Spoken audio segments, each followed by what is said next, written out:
পর্যাপ্ত টিকিট কাউন্টারের অভাবে ধুঁকছে কুমারঘাট রেল স্টেশন। কাউন্টারের অভাবে সময় মতো রেল টিকিট পাচ্ছেন না রেল যাত্রীরা। দাবি উঠেছে স্টেশনের টিকিট কাউন্টারের বাড়ানোর। 90-এর দশকে ভারতীয় রেল মানচিত্রে জায়গা করে নেয় ঊনকোটি জেলার তৎকালীন ছোট্ট শহর কুমারঘাট। মিটার গেজ দিয়ে এই স্টেশনে যাত্রা শুরু হলেও ধীরে ধীরে তা উন্নতি হয় ব্রডগেজ রেলে। শুরুতে কুমারঘাটে রেলের শেষ স্টপেজ থাকলেও বর্তমানে রাজ্যের শেষ প্রান্ত সাব্রুম পর্যন্ত পৌঁছে গেছে এই রেল পরিষেবা।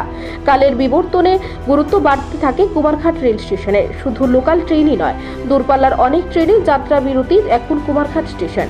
গোটা ঊনকোটি জেলায় এমনকি ধলাই ও উত্তর জেলার বড় একটা অংশের রেল যাত্রীদের রেল যাতায়াতে একমাত্র ভরসা এই কুমারঘাট স্টেশন।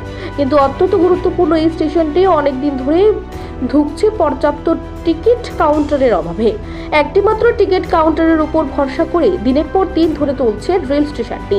ফলে রেল আসার আগে একমাত্র কাউন্টারে টিকিট সংগ্রহে দীর্ঘ লাইন পরিষেবা যাত্রীদের। রেল যাত্রীদের অভিযোগ, কুমারঘাট স্টেশনে একটি কাউন্টারে টিকিট বন্টনের ফলে বেশিরভাগ সময় যাত্রীরা টিকিট নিতে গিয়ে রেল পৌঁছে যায় স্টেশনে। বাধ্য হয়ে বিনা টিকিটের ট্রেনে চড়তে হয় তাদেরকে। পরে বিনা টিকিটের ট্রেন সফরের মাসুল হিসেবে ফাইন দিতে বাধ্য হন রেল যাত্রীরা। যাত্রীদের প্রশ্ন, রেল কর্তৃপক্ষের বদান্যতার খেসারত কেন গুনবেন তারা?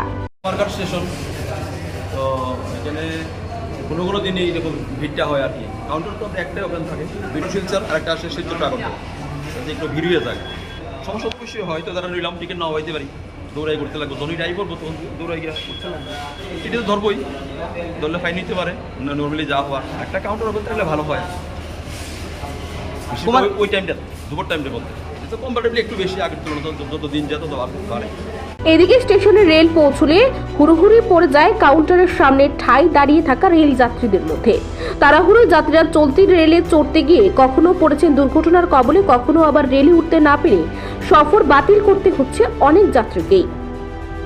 সমস্যা হচ্ছে এই দিনের বেলা এখন ট্রেন আসার সময় হচ্ছে, কিন্তু এখন এই পরিস্থিতিতে কাউন্টার যদি বেশি থাকতো তাহলে এই ভিড়টা এই গরমের মধ্যে হতো না।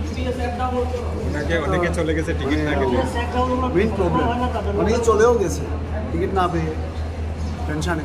এটা তো গরমের মধ্যে এই গত মাসও দেখছি, আজকেও দেখছি। এটা কাউন্টার বাড়ানোর দরকার, কাউন্টার বাড়ানোর দরকার অতি সত্ত্বর। কারণ গরমের মধ্যে মানুষ নানা জায়গা থেকে আসছে। হ্যাঁ, এখন এই অবস্থায় যদি লাইন পড়ে থাকে, লম্বা লাইন পড়ে থাকে, গাড়ি আসার সময় ব্যবস্থা করবে নাকি আপনার টিকিট ব্যবস্থা করবে?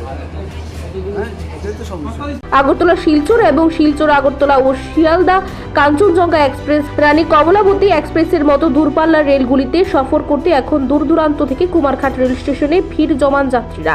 কিন্তু টিকিটের দুর্ভোগে স্টেশনে গিয়ে নাকাল হতে হচ্ছে তাদেরকে। শুধু তাই নয়, টিকিট কাউন্টার ছাড়াও আরো একাধিক সমস্যায় পূর্ণ এই রেল স্টেশনটি জর্জরিত বলে অভিযোগ যাত্রীদের। স্টেশনে নেই বিকল্প বিদ্যুতের ব্যবস্থা থেকে পরিচ্ছন্ন শৌচালয়ের বন্দোবস্ত।